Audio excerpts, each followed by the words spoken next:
Shalom, nous allons étudier le Daf Lamed Chet dans Masechet Shabbat et nous reprenons à la dernière ligne du Daf Lamed Zen Amud Bet, Baomine mais Rabbi Chia bar Abba, qu'on a posé une question à Rabbi Chia bar Abba. Alors d'abord une première distinction à faire.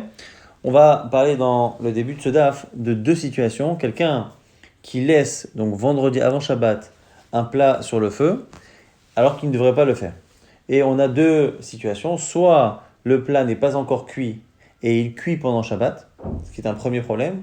Soit, au-delà du problème de la cuisson, il l'a mis dans une situation où il n'a pas le droit de la mettre, et donc, il a transgressé l'interdit de Sheya. Et donc, dans ces deux cas-là, on va se poser la question sur les conséquences, et on va à chaque fois distinguer si la personne l'a fait de manière volontaire ou de manière involontaire, et on va comparer cela à une troisième situation, qui est celui qui, pendant Shabbat, a fait cuire un aliment, de manière là aussi volontaire ou involontaire. Donc trois situations, celui qui fait cuire un aliment pendant Shabbat de manière volontaire ou involontaire, quelqu'un qui laisse vendredi un plat qui va cuire pendant Shabbat, là aussi de manière volontaire ou involontaire, et quelqu'un qui laisse un plat avant Shabbat qui est cuit, mais pour ceux qui interdisent de mettre sur la kira quand c'est pas karou vekatum, qu'il a laissé donc depuis vendredi. Baoumine mais Rabbi Chia bar Abba, la question ici qui est posée, Shachar gderal gabe kira ou bishla beshabbat mahu.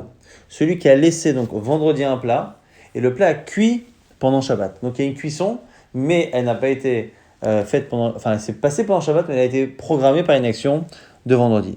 Ishtik vela marle velomide. Et il n'a pas répondu. Les machal, le lendemain, il s'est levé. Nafak vedarash. Et il a enseigné.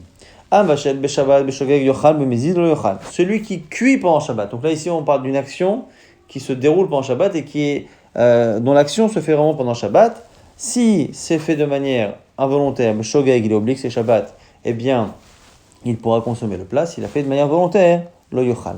Velo shana, et en gros, c'est pareil.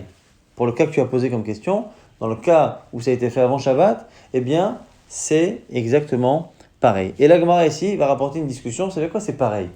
On a posé une question par rapport à quelqu'un qui a mis vendredi, et on nous dit, ben, finalement, c'est assour, c'est moutard quand c'est fait pendant Shabbat, et avant Shabbat, c'est pareil. Alors quoi, assour ou moutard, la Gemara a apporté donc deux avis. Maï veloshna, c'est quoi veloshna? Rabba et Rabbi Yosef, les deux disent le'etera. Eux disent que le cas où c'était fait vendredi, ça ressemble à ce qui est moutard. Ça ressemble à une cuisson de Shabbat, mais beshogeg. Pourquoi? Parce qu'au niveau de la culpabilité, ça ressemble plus à cela. Il n'y a pas de gravité. Mais vachel ou des cas avin maaseh bemezid lo yochal.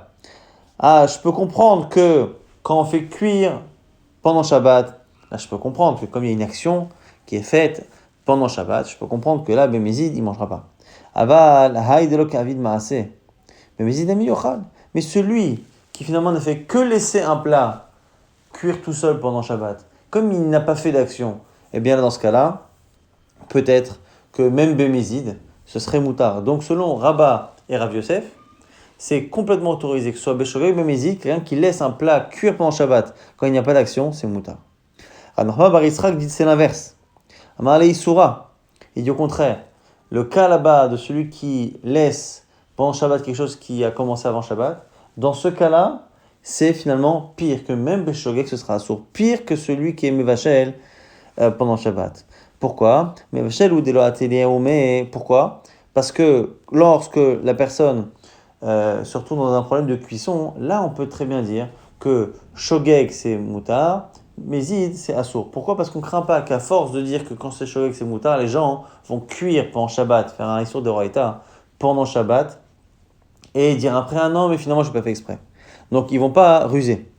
Mais dans le cas aval, mais dans ce cas-là, chez nous dans le cas de shocher, celui qui a laissé le plat avant Shabbat, comme dans le fond ce n'est qu'un interdit des rabbanan, eh bien, on a peur que si on autorise à consommer un plat qui a été mis de manière involontaire, on a peur qu'il le mette de manière volontaire, qu'il transgresse un interdit des rabbanan, pour nous dire après, finalement, c'était quelque chose qui était un oubli, le yochal. Donc on a ici, encore une fois, je rappelle, par rapport à une cuisson qui se fait pendant Shabbat. Quelqu'un qui actionne une cuisson pendant Shabbat, si c'est fait de manière volontaire, on ne peut pas consommer le plat. De manière involontaire, on peut, oui, consommer le plat.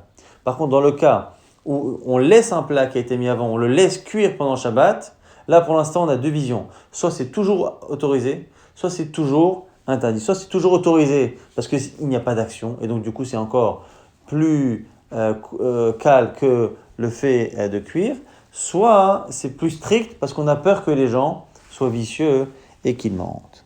On objecte.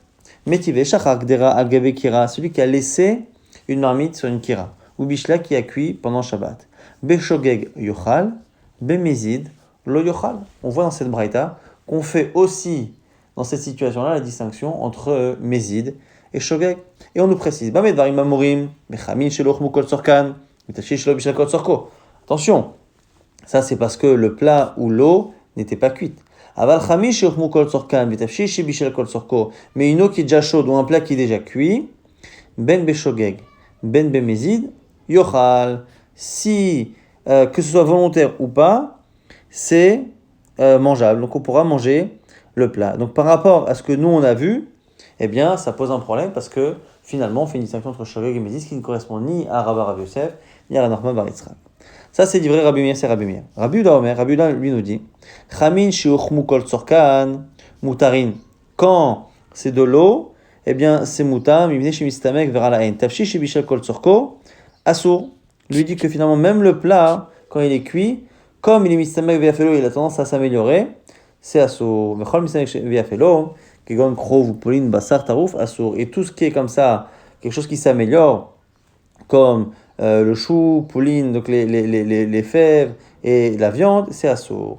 Ce qui se détériore, là par contre, c'est moutar. Maintenant, on va surtout rester avec notre problème, c'est que nous, on a vu que par rapport à quelque chose qui se faisait tout seul pendant Shabbat, qu'on est posé avant Shabbat, on ne faisait pas de distinction shogeg mezid, soit c'était toujours assour, soit c'était toujours moutar. Et là, on voit que selon Rabbi Meir, on fait une distinction entre shogeg et mezid, et qu'après, Rabbi Uda là-dessus rajoute une khumra par rapport aux aliments solides qui s'améliorent.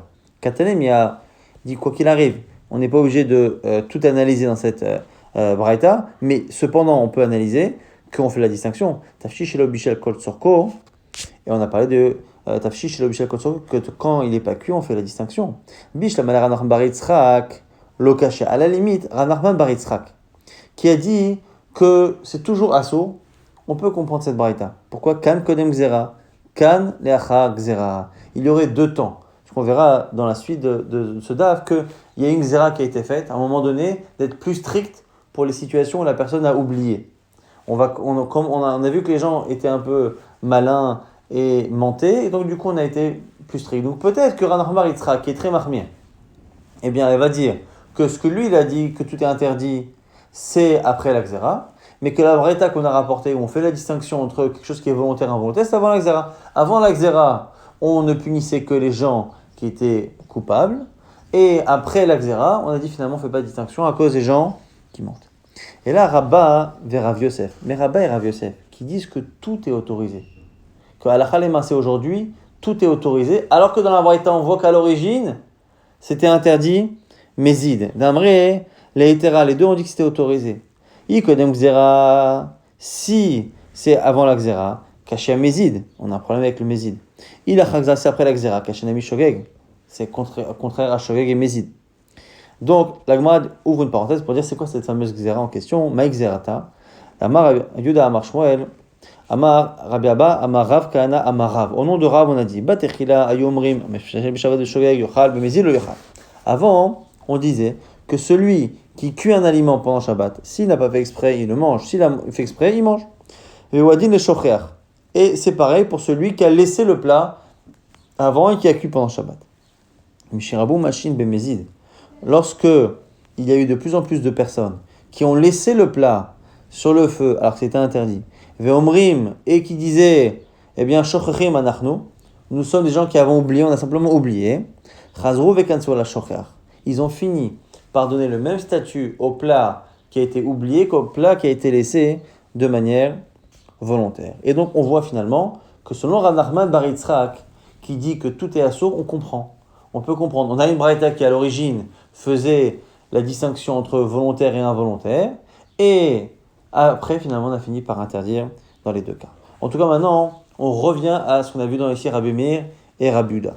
Ici, on nous dit que selon Rabbi Meir, si le plat n'était pas cuit, on fait une distinction shogeg et mezid. Si le plat est cuit, il n'y a aucun problème. Et on ne fait pas de distinction entre solide et liquide, tout a l'air d'être autorisé. Et après, selon Rabbi Uda, on fait la distinction, on est mahmir pour les aliments qui peuvent s'améliorer, comme la viande et le chou. Et ce qui est intéressant, c'est que nous, on avait vu, au tout début de ce Pérec, qu'on avait une marloquette Rabbi Meir et Rabbi Yehuda dans la compréhension de la marloquette Bet Hillel Bet Shammai, par rapport à ce que l'on peut mettre avant Shabbat, ce qu'on peut mettre pendant Shabbat.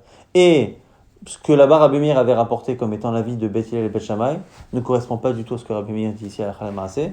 Et ce que disait là-bas Rabbi Yehuda, ce qui correspond à l'avis de Rachamim, eh bien, ne correspond pas non plus complètement à ce qui est marqué ici. Donc la Gemara dit Kachet de Rabbi Meir à des Rabbi Meir, Kachet de Rabbi Yehuda des Rabbi Yehuda. Ce qu'on voit ici de Rabbi Meir est contraire à ce qu'on a vu précédemment selon Rabbi Meir, et pareil pour Rabbi Yehuda. Alors la Gemara va répondre Rabbi Meir à des Rabbi Meir lo Kashia. Non, je t'ai expliqué Rabbi Meir. Pourquoi Halechatrila, Hadiavad. Il faut faire la distinction entre les Chatrila et Diavad.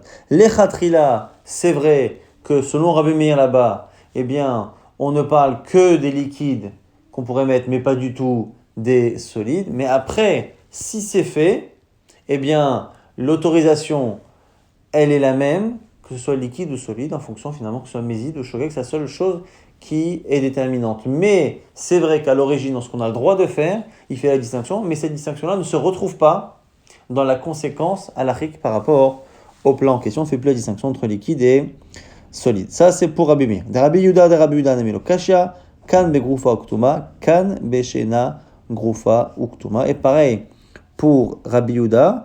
Rabbi Yehuda là-bas, quand il est mekel, c'est parce que la kira était grufa uktuma, on avait enlevé des braises, on avait saupoudré avec de la cendre. Alors que ici ce n'est pas le cas, c'est pour ça qu'il est mahmir pour des plats qui peuvent s'améliorer. Maintenant, autre question, il va y aller où Avar veshaha mai. Dans le cas où cette fois le plat n'est pas cru, donc il est cuit, mais on n'a pas le droit de le mettre sur la kira avant Shabbat.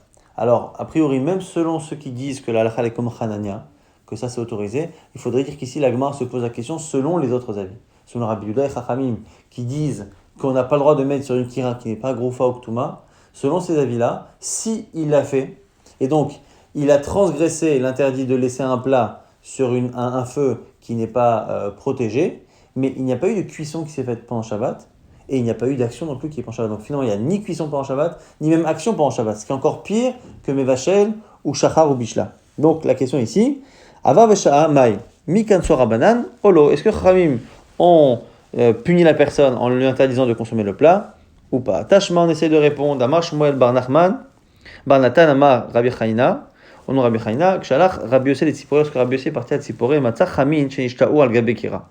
Il a trouvé de l'eau qui était restée sur la kira, velo asalahem, et il ne l'aura pas interdit. Metzi mitsumakot, shenishta'u al gebe kira, ve'asalahem. Il a vu par contre des œufs qui étaient sur le feu, il l'aura interdit. Alors je me dis, c'est quoi cette interdiction? Maëlav, Léoto Shabbat, n'est-ce pas qu'il a interdit, c'est-à-dire pour ce Shabbat-là, il aura interdit la consommation, et donc de là on voit qu'Avar Veshaha, ce serait interdit à la consommation.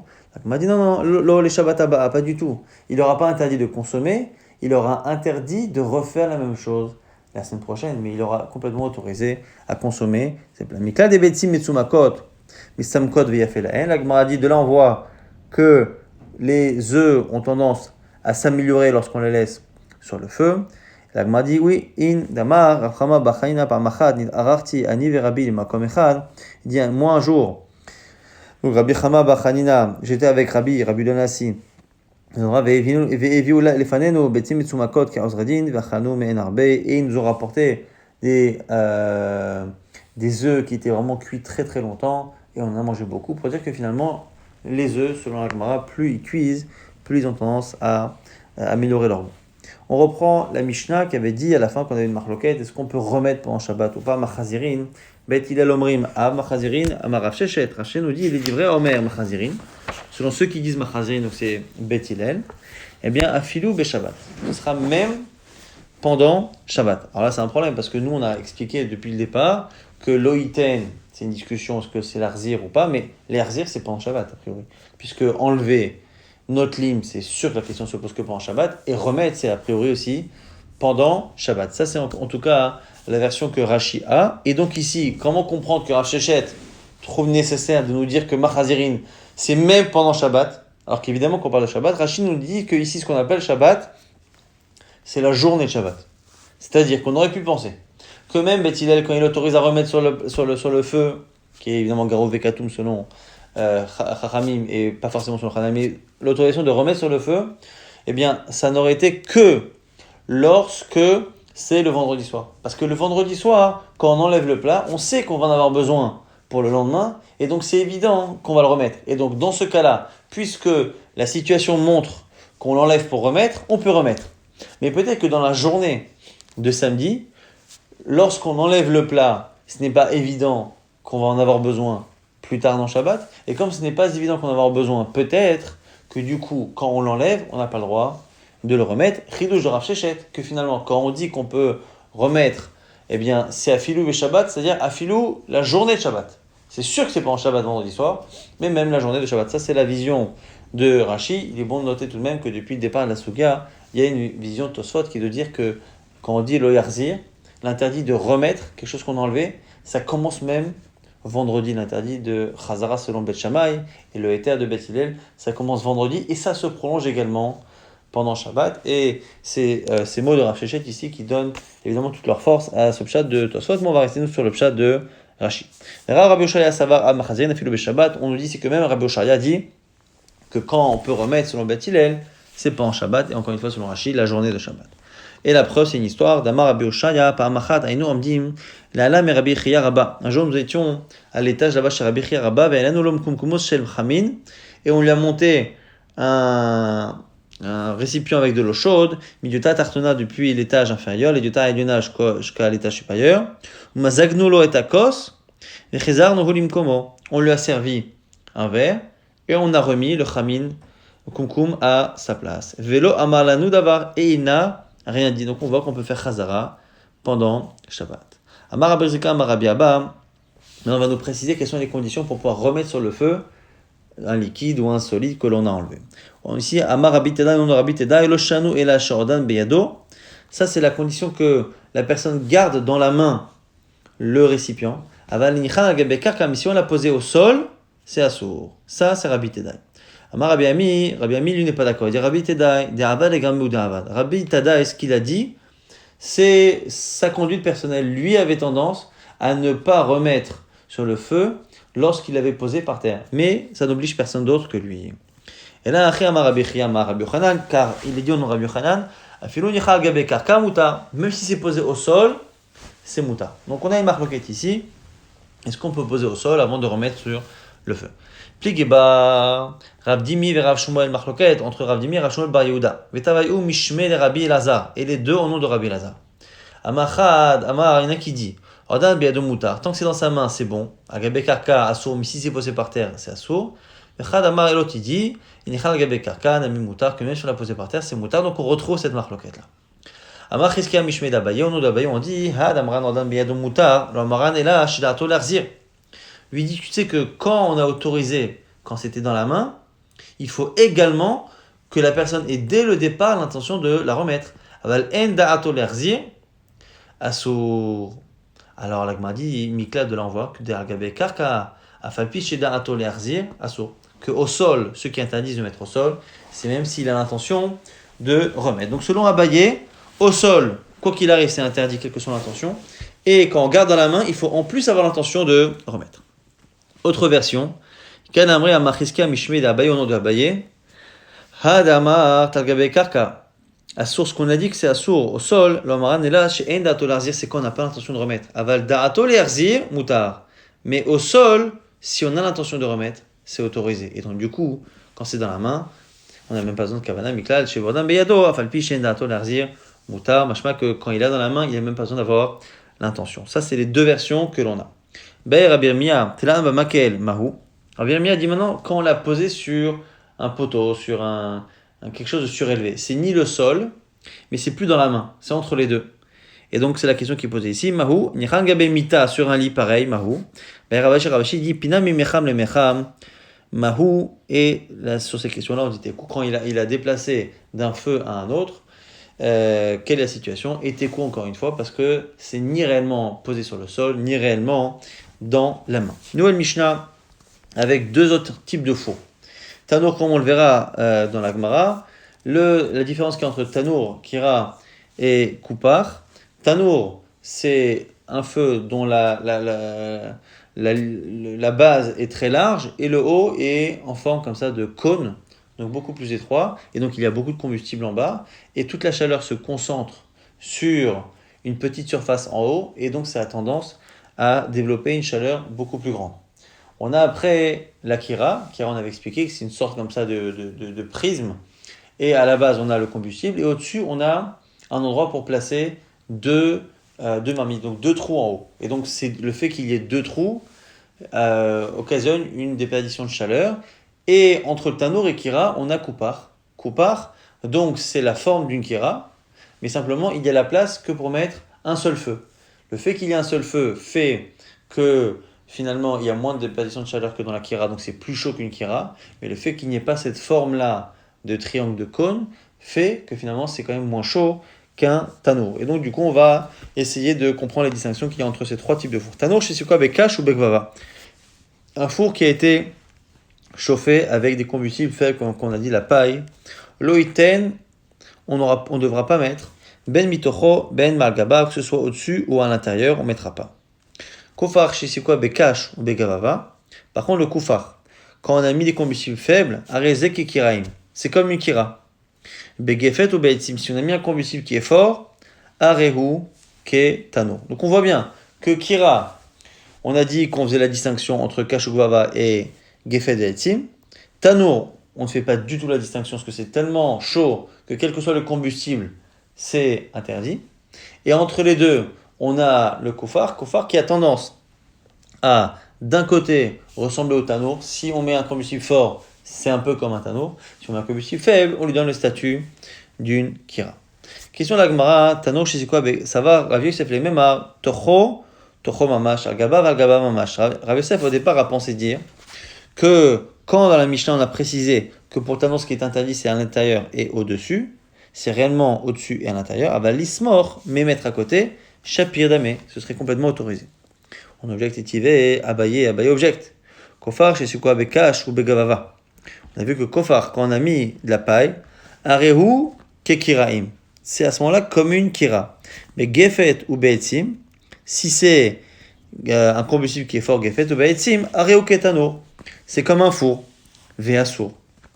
Alors, ha kekira, charé. On a vu que dans la même situation, eh bien, si c'est comme une kira, c'est autorisé. Bema eskinan. Dans quelle situation la kira c'est autorisé? Il est mal gaba, si c'est au-dessus. Bema ilima shinogaro vekatou, mais qui a encore les braises. Et là, kira qui nagrufa oktuma gaba mishare, c'est interdit pour une kira. Et là, l'avlismor, donc forcément que c'est sur le côté. Vekatania areu ketano, veasir. Donc on a ici une première déduction, c'est quoi? C'est que quand Rav Yosef propose de dire que l'ismor sera autorisé, ah ben il lui dit non, tu peux pas dire que c'est autorisé, parce que moi j'ai fait une déduction de notre Mishnah que l'ismor mettre sur le côté c'est assourd. Pourquoi? Parce qu'on a dit que le koupar il est d'un côté comme une kira et d'un côté comme un tanour en fonction du combustible. Donc comme un tanour, comme tout est interdit dans un tanour, ça veut dire que si on met un combustible fort c'est assourd. Et quand on dit qu'avec un combustible faible c'est comme une kira, c'est-à-dire que c'est comme une kira et comme une kira ou c'est mouta. Or, la kira, c'est pas mouta. On parle a priori du kira, on a laissé des braises, c'est pour ça. Si on pense qu'il y a encore des braises, ça ne peut pas être autorisé, kira, sauf si on met sur le côté. Donc forcément que kira, c'est autorisé sur le côté, koufar également, et par contre, la même situation dans tanour, c'est interdit. Et donc, cette Mishnah-là parlerait en réalité, ferait une allusion à l'ismor, et que l'ismor serait autorisé pour koufar et pour kira, mais serait assourd pour tanour. Donc la déduction de Rav Yosef est complètement repoussé ici par Abaye. Alors la Gemara va dire non, Amar Ravada bar Ahava, Acha bekofar garo bekatum. Non, qui te dit que c'est ça la situation? Peut-être qu'on parle d'un kofar où on a enlevé les braises, où on a mis de la cendre. Mais tanour grofa oktuma, ce qui n'est pas pareil pour le tanour. Et raouk et tanour, et quand on dit que c'est comme le tanour, c'est que c'est assour même si tu as enlevé les braises. Falga de garo bekatum al gabav assour. Et kikira qui grofa oktuma, charedame. Donc finalement, autre lecture qui permet finalement de ne pas objecter à Rav Yosef. Il est possible que notre Mishnah finalement, elle parle de Kira, Koufar et Tanour, desquels on a enlevé les braises où on a mis de la cendre, Garou et Katoum. Et là-dessus on dira quoi? Qu'en fonction de ce qu'il y avait comme combustible à la base avant qu'on mette de la cendre, eh bien Si c'est un combustible fort, c'est comme un tanour et que ça reste assourd malgré Garo Bekatum. Si c'est un combustible faible, eh bien ça devient autorisé, comme Kira qui est autorisé lorsque le combustible a reçu dessus de la cendre qui est Garouf Bekatum. En tout cas, ce que Abaye a dit, que l'ismor dans tanour c'est interdit, la Gemara nous rapporte une braïta qui confirme Tania qui battait d'Abaye. Même si le raisonnement d'Abaye a été repoussé, la lacha d'Abaye est confirmée par une braïta. Tanour, shiskwa bekash ou begvava, en somchimla. Un four qu'on a chauffé avec des combustibles faibles, on ne peut pas mettre à côté. Vein saich lomar, al-gaba, vein saich lomar, les taureaux, et il est évident que ni au-dessus ni à l'intérieur. Vein saich lomar begefet obeetzim, et a fortiori si le combustible est fort. Kofar, par contre, shiskwa bekash ou begvava, si le combustible est faible, somchimlo, on a le droit de mettre à côté. Mais par contre, dans un al-gabav, on ne peut pas mettre au-dessus. Mais si on a mis des combustibles forts, en somchimlo, on n'a pas le droit de mettre à côté. Amalé Ravacha, Bere de Rava le Ravashi, Ravacha dit à Ravashi ici, Hay kofar echidame. Ce kofar, c'est quoi exactement la situation? La Gemara dit Ike kira, si ressemble à une kira. Alors pourquoi la lacha est différente? Filo begefet obeetzim nami. Même si y a gefet et etzim, si on a été gouré avec otem, ça devrait être bon. Ike tanour, si c'est comme un tanour, filo bekasho begvava namilo. Alors à ce moment-là, même si le combustible est faible, ça devrait être interdit. On a du mal à comprendre pourquoi le kofar est entre les deux. La Gemara ne sait pas encore, on n'a pas encore annoncé la différence qu'il y a dans les chaleurs et dans la physiologie des fours. La Gemara Marley, il lui a répondu à ce moment-là, ce qu'on a dit au début, finalement, Nafi Chevle et Midekira, il crée plus de chaleur qu'une kira, Vezutar Hevle Mitano. Par contre, il a moins de chaleur que le four. Echidame, c'est quoi la situation? Kofar Echidame Kira, Amarabi aussi, Bachanina, Kofar Makom Sfitat. Dans Kofar, il y a de quoi mettre une seule marmite. Kira makom shvitat shte gderot, alors que dans la Kira, il y a de quoi mettre deux gderot. Amarabaye veitema rabirmia, afanana mitanina, on confirme ça dans une Mishnah. Kira shenechleka le orka teora, le rochba temea. Si on a pris une Kira qui est un ustensile, et un ustensile, rappelez-vous, tant qu'il est ustensile et qu'il sert à quelque chose, il peut recevoir de la touma, pas lorsqu'il n'est plus un ustensile. On nous dit qu'une Kira, en fonction, quand on la coupe en deux, quand on la sépare en deux, en fonction de la manière qu'on a de la séparer, en longueur ou en largeur, une fois elle perd son statut de Keli, elle est pure, une fois elle garde son statut de Keli, d'ustensile, et elle est impure. Alors que Kofar, Ben Orko Ben Erorbo, Taor, alors que pour le Kofar, eh bien, quoi qu'il arrive, dès qu'on le coupe en deux, dans la longueur, dans la largeur, il perd son statut de Keli et il est Taor. C'est bien la preuve que Ravashi a raison, que la différence qu'il y a entre Kira et Kofar, c'est que techniquement, dans une Kira, il y a deux Kofar. Et comme il y en a deux, quand on coupe de la bonne manière la Kira, on se retrouve à avoir finalement deux ustensiles qui continuent de recevoir de la Touma, alors que le Kofar lui-même n'a qu'un endroit pour mettre une seule marmite. Si on coupe en deux, on ne peut plus l'utiliser.